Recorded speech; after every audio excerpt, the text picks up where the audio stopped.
എല്ലാവർക്കും നമസ്കാരം. നമ്മളുടെ ജീവിതത്തിൽ പ്രശ്നങ്ങളില്ലാത്ത ഒരു നിമിഷം പോലുമില്ല. പ്രായഭേദമന്യേ കൊച്ചുകുട്ടി മുതൽ മരണ സമയം വരെ നമ്മൾക്ക് അതിജീവിക്കേണ്ടി വരുന്ന ഒന്നാണ് പ്രശ്നങ്ങൾ. അപ്പോൾ നമ്മളുടെ മുന്നിൽ വരുന്ന ഓരോ പ്രശ്നങ്ങളെ ചെറുതായിക്കോട്ടെ വലുതായിക്കോട്ടെ അതിനെ നമുക്ക് ഓവർകം ചെയ്ത് അല്ലെങ്കിൽ നല്ല തീരുമാനങ്ങൾ എടുത്ത് ടാക്കിൾ ചെയ്ത് നമ്മളുടെ ജീവിതത്തിനെ മുന്നോട്ട് നയിക്കാൻ വേണ്ടിയിട്ട് എന്തെല്ലാം കാര്യങ്ങളാണ് ചെയ്യേണ്ടതെന്നും അങ്ങനെ ഒരു അപ്പൂപ്പൻ താടിയെ പോലെ അല്ലെങ്കിൽ ഒരു പൂമ്പാറ്റയെ പോലെ എപ്പോഴും ഇങ്ങനെ പാറിക്കളിച്ച് നടന്ന് നമ്മളുടെ ജീവിതം ആസ്വദിച്ച് ജീവിക്കുന്നത് എങ്ങനെയാണ് എന്നുള്ളതിനെ കുറിച്ചാണ് ഇന്നത്തെ വീഡിയോ. അപ്പോൾ നിങ്ങൾ ആദ്യമായിട്ടാണ് ഈ വീഡിയോ അല്ലെങ്കിൽ ഈ ചാനൽ കാണുന്നതെങ്കിൽ ഒന്ന് സബ്സ്ക്രൈബ് ചെയ്യുക, കമൻറ്റ് ചെയ്യുക, ഷെയർ ചെയ്യുക. പുതിയ പുതിയ ആളുകളെ എൻ്റെ ഈ കമ്മ്യൂണിറ്റി ഗ്രൂപ്പിലേക്ക് സ്വാഗതം ചെയ്യുകയാണ്. അപ്പോൾ നിങ്ങൾ തരുന്ന സപ്പോർട്ടും പ്രോത്സാഹനവും നല്ല സ്നേഹവും കമൻസും ഷെയറും ആ ഒരു പോസിറ്റീവ് വൈബും എല്ലാം കൊണ്ട് ഈശ്വരൻ്റെ നാമത്തിൽ ഞാൻ ഓരോ വ്യക്തികളോടും നന്ദി പറയുകയാണ് ഈ അവസരത്തിൽ. അപ്പോൾ നമ്മളുടെ ജീവിതം എന്ന് പറയുന്നത് ഈശ്വരൻ ഭൂമിയിലേക്ക് നമുക്ക് മനുഷ്യരൂപത്തിൽ ഒരു ജന്മം തരുമ്പോൾ ഈശ്വരൻ അവിടെ നമ്മൾക്ക് മുന്നിൽ പ്രശ്നങ്ങൾ കൊണ്ട് തരുമ്പോൾ അവിടെ നമ്മൾ അതിലേക്ക് അങ്ങ് ആണ്ട് അവിടെ ചുറ്റിക്കറങ്ങി അല്ലെങ്കിൽ നമ്മുടെ എനർജി ഡ്രെയിൻ ചെയ്ത് പോകാതെ ആ ഓരോ ഓപ്പർച്യൂണിറ്റീസും നമ്മളുടെ സക്സസ്സിലേക്ക് കൊണ്ടുവന്നുകൊണ്ട് എങ്ങനെയാണ് അതിനെ ടാക്കിൾ ചെയ്യേണ്ടത് എന്നുള്ള രീതിയിലാണ് പ്രശ്നങ്ങൾ നിങ്ങളുടെ മുന്നിൽ വരുന്നത്. അപ്പോൾ അവിടെ നമുക്ക് ചെയ്യേണ്ട അല്ലെങ്കിൽ നമ്മൾ ദിവസേന നമ്മൾ പ്രാക്ടീസ് ചെയ്യേണ്ട 2 ടിപ്സ് ഉണ്ട്, അല്ലെങ്കിൽ 2 കാര്യങ്ങളുണ്ട്. അതിൽ ഒന്ന് എന്ന് പറയുന്നത് നമ്മൾ വളരെ കൂളായിരിക്കുക, വളരെ പീസ്ഫുള്ളായിരിക്കുക, വളരെ കാമായിരിക്കുക.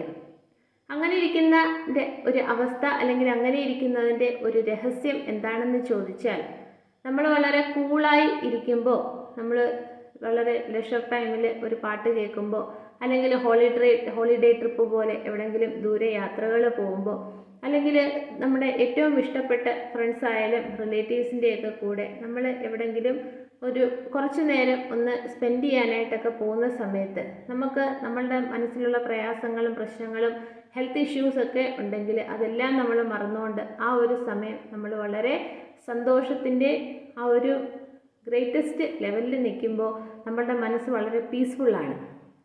അപ്പോൾ നമ്മൾ ആ ഒരു രീതിയിൽ എപ്പോഴും നമ്മളെ വളരെ കാമായി, വളരെ കൂളായി, വളരെ പീസ്ഫുള്ളായി വെക്കുമ്പോൾ നമ്മളുടെ മുന്നിലേക്ക് ഒരു പ്രശ്നം, ഒരു സാധ്യത അല്ലെങ്കിൽ വാർത്ത അല്ലെങ്കിൽ വ്യക്തികൾ അല്ലെങ്കിൽ വ്യക്തി ഒക്കെ ഒരു കാര്യം കൊണ്ട് വരുമ്പോൾ നമ്മൾക്ക് ബുദ്ധി എന്ന് പറയുന്നതിനെ ഉയർത്തിക്കൊണ്ട് നമ്മളുടെ വൈകാരികമായ ചിന്തകളെ താഴ്ത്തിക്കൊണ്ട് നമുക്ക് ആ പ്രശ്നത്തിനെ കാണാൻ സാധിക്കും.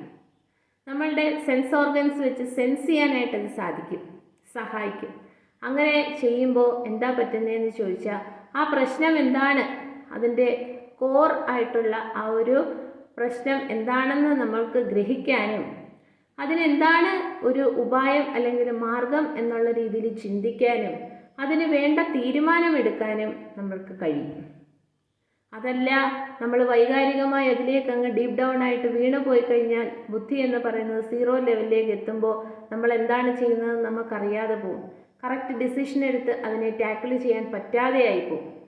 അതുകൊണ്ട് എപ്പോഴും വളരെ കാമായി, വളരെ കൂളായി, വളരെ പീസ്ഫുള്ളായി ഇരിക്കുക.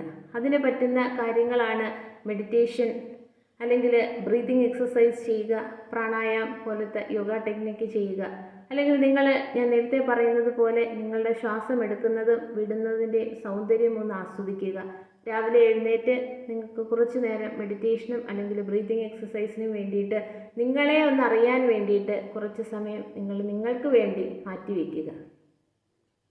ഇനി രണ്ടാമത്തെ ടിപ്പ് എന്ന് പറഞ്ഞാൽ അല്ലെങ്കിൽ അതിൻ്റെ നമുക്ക് പ്രശ്നങ്ങളെ തരണം ചെയ്യാനുള്ള നമ്മൾ പ്രാക്ടീസ് ചെയ്തെടുക്കേണ്ട കാര്യം എന്താണെന്ന് ചോദിച്ചാൽ, സത്യം പറയാനുള്ള നമ്മളുടെ ആ ഒരു മനസ്സിൻ്റെ വലിപ്പം.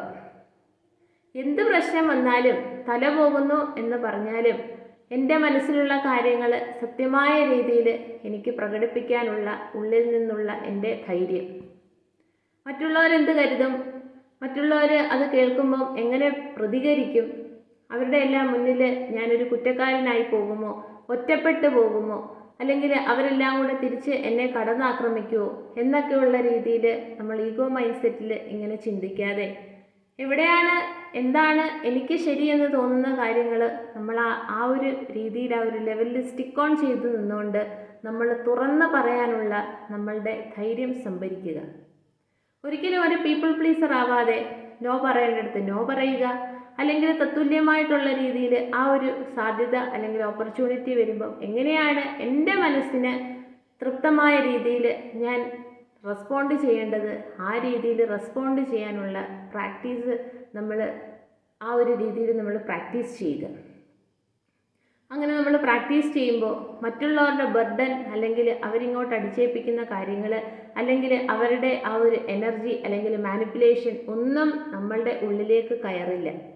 അങ്ങനെ കയറാത്തിടത്തോളം കാലം ആ ഒരു പ്രശ്നത്തിനെ നമുക്ക് കണ്ടുകൊണ്ട് നല്ല ഡിസിഷൻ തീരുമാനമെടുത്ത് അതിനെ ഓവർകം ചെയ്ത് നമുക്ക് മുന്നേറാനും ജീവിതത്തിൽ വിജയം എന്ന് പറയുന്നത് നമുക്ക് തന്നെ നേടിയെടുക്കാനായിട്ടും അത് സാധിക്കും. പിന്നെ മൂന്നാമത് ചെയ്യേണ്ട ഒരു കാര്യം എന്താണെന്ന് വെച്ചാൽ, നമ്മൾ രാവിലെ എഴുന്നേറ്റ് മെഡിറ്റേഷനൊക്കെ കഴിഞ്ഞ് അല്ലെങ്കിൽ നമ്മൾ പ്രപഞ്ചശക്തിയോട് അല്ലെങ്കിൽ യൂണിവേഴ്സിനോട് അല്ലെങ്കിൽ ഡിവൈൻ ഫോഴ്സസിനോട് നമ്മൾ പ്രാർത്ഥിക്കുമ്പോൾ എനിക്ക് ജോലി വേണം, എനിക്ക് പണം വേണം, അല്ലെങ്കിൽ കാറ് വേണം, വീട് വേണം, അല്ലെങ്കിൽ നല്ല ലക്ഷൂറിയസ് ആയിട്ടുള്ള ലൈഫ് വേണം എന്നൊന്നുമല്ല നമ്മൾ പ്രാർത്ഥിക്കേണ്ടത്. നമ്മൾ പ്രാർത്ഥിക്കേണ്ട കാര്യം എന്താണെന്ന് വെച്ചാൽ, ഇതൊക്കെ പ്രാർത്ഥിക്കാം, എന്നാലും വളരെ ഫണ്ടമെൻ്റലായിട്ട് അല്ലെങ്കിൽ പ്രൈമറി ആയിട്ട് നമ്മൾ പ്രാർത്ഥിക്കേണ്ട കാര്യം എന്താണെന്ന് വെച്ചാൽ, എനിക്ക് നല്ല ശക്തി തരണം, ഫിസിക്കലായിട്ടും മെൻ്റലായിട്ടും നല്ല ശക്തി തരണം. എന്തിനുള്ള ശക്തി തരണം? ഇന്നത്തെ ദിവസവും എൻ്റെ മുന്നിൽ എന്തെല്ലാം തരത്തിലുള്ള പ്രശ്നങ്ങളോ സാധ്യതകളോ ചലഞ്ചസോ റിസ്കോ ഒബ്സ്റ്റക്കിൾസോ ആളുകളോ വ്യക്തികളോ വാർത്തകളോ എന്തെൻ്റെ മുന്നിൽ വന്നാലും അതിനെയെല്ലാം എൻ്റെ മനസ്സുകൊണ്ട് തുറന്ന ചിന്താഗതി കൊണ്ട് അതിനെ സ്വീകരിക്കാനും ഇമോഷൻസിനെ വളരെ ലോ ആക്കി ഇൻ്റലിജൻസിനെ ഉയർത്തിക്കൊണ്ട് എനിക്ക് നല്ല തീരുമാനങ്ങളെടുത്ത് അതിനെ ഓവർകം ചെയ്ത് മറ്റുള്ളവരുടെ ഒരു എനർജിയും എൻ്റെ ഉള്ളിലേക്ക് കയറാതെ അവിടെ വിജയം കൈവരിച്ച് എനിക്ക് മുന്നോട്ട് പോകാനുള്ള സ്ട്രെങ്ത് തരണം എന്ന് യൂണിവേഴ്സിനോട് പ്രാർത്ഥിക്കുക. അങ്ങനെ ഓരോ സമയവും നമുക്ക് മാനസികമായിട്ടുള്ള ശാരീരികമായിട്ടുള്ള സ്ട്രെങ്ത് തരുന്നതിന് യൂണിവേഴ്സിനോട് ഗ്രാറ്റിറ്റ്യൂഡ് അറിയിക്കുക. ഈ ഒരു കാര്യം നമ്മൾ എല്ലാ ദിവസവും പ്രാർത്ഥിക്കുന്ന സമയത്ത് നമുക്ക് യൂണിവേഴ്സ് അതിങ്ങനെ ഷവർ ചെയ്തുകൊണ്ടേയിരിക്കും. അങ്ങനെ നമുക്ക് മാനസികമായിട്ടുള്ള ബലം നന്നായിട്ട് ഉണ്ടെങ്കിൽ ഈ പറഞ്ഞ 2 ടിപ്സും നമുക്ക് കറക്റ്റായിട്ട് പ്രാക്ടീസ് ചെയ്യാനും എത്ര വലിയ പ്രശ്നങ്ങൾ നിങ്ങളുടെ മുന്നിൽ വന്നാലും അയ്യോ എന്ന് പറയുന്നതിന് പകരം ഒരു ഡീപ്പ് ബ്രീത്ത് എടുത്ത് വളരെ കൂളായിക്കൊണ്ട് മറ്റുള്ളവരുടെ മുന്നിൽ നമുക്ക് ഒരു ബ്രേക്ക് ത്രൂ പോലെ നമ്മളുടെ വിജയങ്ങൾ നേടിക്കൊണ്ട് മുന്നോട്ട് പോകാനായിട്ട് സാധിക്കും. അപ്പോഴാണ് മറ്റുള്ളവർ നമ്മളെ നോക്കിക്കാണുന്നത് ഇവരെ നമ്മൾക്കൊന്നും ചെയ്യാൻ കഴിയില്ല, ദേ ആർ അൺസ്റ്റോപ്പബിൾ എന്ന് അവർ ചിന്തിക്കാനും അവർ മനസ്സിലാക്കാനും സാധിക്കുക. അപ്പോൾ ഈ അറിവ് മറ്റുള്ളവർ കൂടി ഒന്ന് പറഞ്ഞു കൊടുക്കുക, പകർന്നു കൊടുക്കുക.